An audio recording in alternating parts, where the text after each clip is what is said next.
The substance of the ruling, well, the ruling is predicated on the application of the applicant who has approached the court after the court delivered a judgment on the 10th of December 2025, wherein the court directed that the INEC should register the Nigeria Democratic Congress as a political party.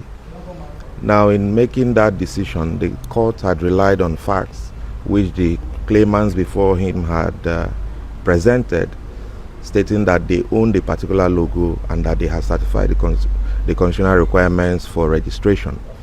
Now, after that judgment was delivered, the applicant, realizing that that judgment had been delivered and was predicated on its logo, which the applicant itself had submitted to INEC prior to that, the filing of that action, the applicant then approached the court asking that the court vacates that decision because its right had been affected by reason of the appropriation of its logo.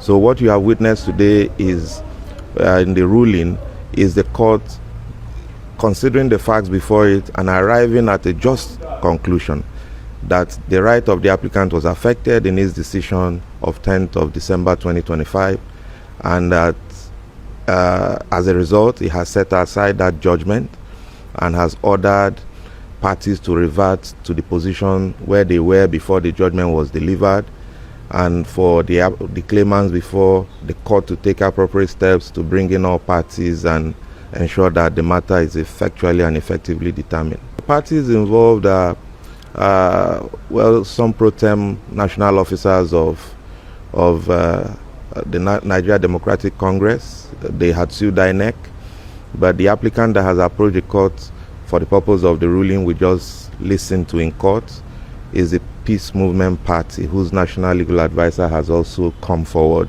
as a representative on the face of the processes. Now, the court in the judgment of the 10th of December had ordered INEC to recognize Nigeria Democratic Congress as a political party and register it, issue a certificate of registration, and allow it to be contained on the ballot papers for the purpose of the elections. So those were the fallouts of the judgment.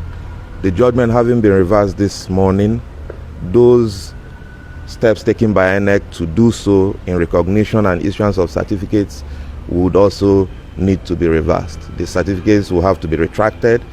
The registration and recognition on INEC database will also have to be taken out, and wherever they appear on ballot in any election before this suit is now determined, they will now have to be removed. It is ongoing by the reason of this thing. The court just vacated the orders he made and asked parties to come back. There didn't say maintain status quo. There was no such thing from the court.